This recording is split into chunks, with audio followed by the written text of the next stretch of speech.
Have you ever tried to fall asleep but found it difficult?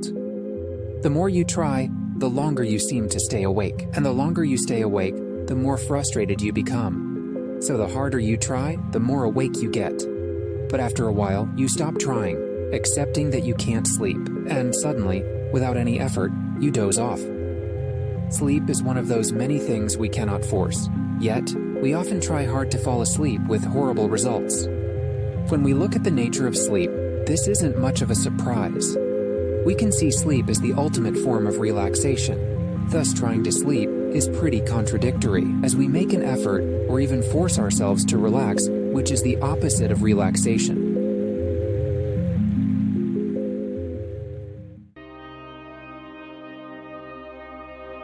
Understanding this concept can be difficult because we often believe hard work leads to success.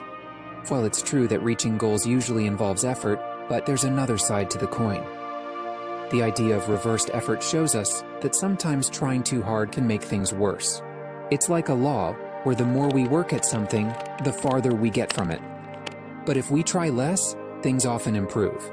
So achieving goals isn't just about working hard. It's also about knowing when to act and when not to. We need intelligence and skill to do this. As best-selling author Mark Manson explains, desiring a positive experience can actually make us feel more negative. On the other hand, accepting a negative experience can bring about a positive outcome. So the more we chase after happiness, the less happy we might feel, because we're always wanting more. But if we're satisfied with what we have and not always seeking more, we might find the happiness we're searching for. This idea of reversed effort was introduced by English writer and philosopher Aldous Huxley. He believed that to become skilled, we must balance relaxation with action.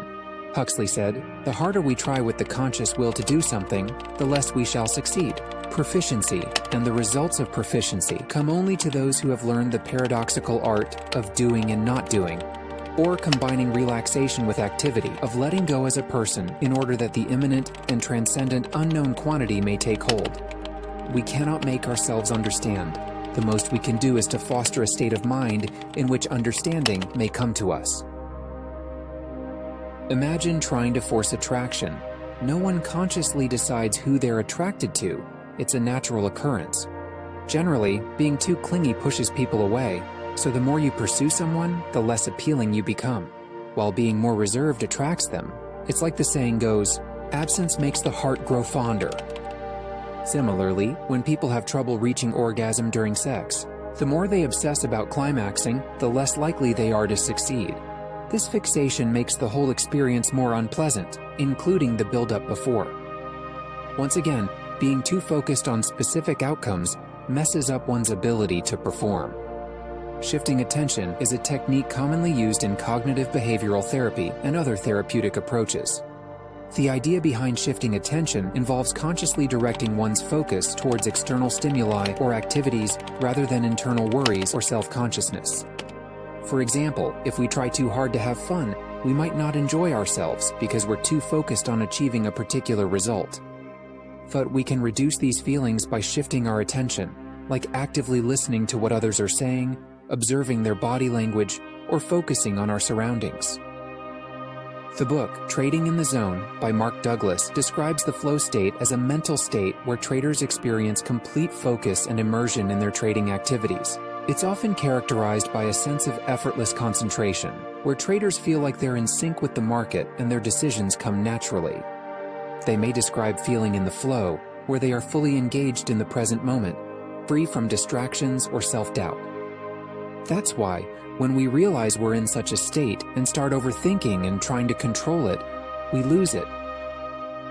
Many of our actions seem to come from beyond our conscious mind. Swiss psychiatrist Carl Jung recognized that our conscious mind is only a small part of our psyche. We could compare the conscious mind to the tip of an iceberg, with the unconscious representing the larger part submerged beneath the surface, invisible to us.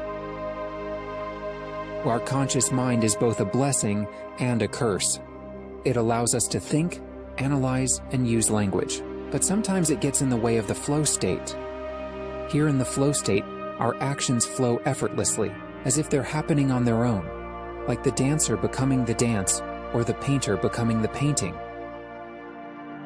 When someone asked writer Charles Bukowski how he writes and creates, he said, "You don't. You don't try. That's really important. Not trying. You wait, and if nothing happens, you wait some more.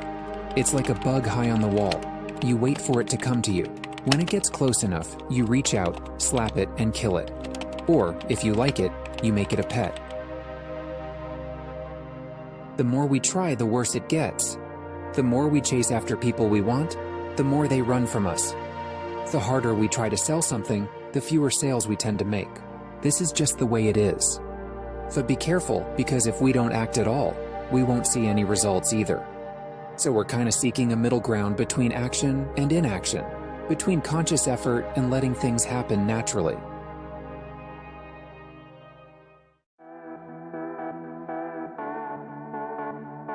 We have to calm the mind and get out of our own way, so to speak, to perform optimally. Athletes, musicians, singers, and martial artists describe being in the zone as flowing effortlessly with the natural course, without overthinking or analyzing. So, paradoxically, achieving peak performance requires us to relax, stop forcing things, and allow our actions to unfold naturally. Or as Cyril Connolly stated, the secret of success is to be in harmony with existence. To be always calm, to let each wave of life wash us a little farther up the shore. Before you go, please give this video a like if you enjoyed it. It would really make my day. And if you didn't like it, feel free to give it a dislike and leave a comment below telling me why. See you in the next video.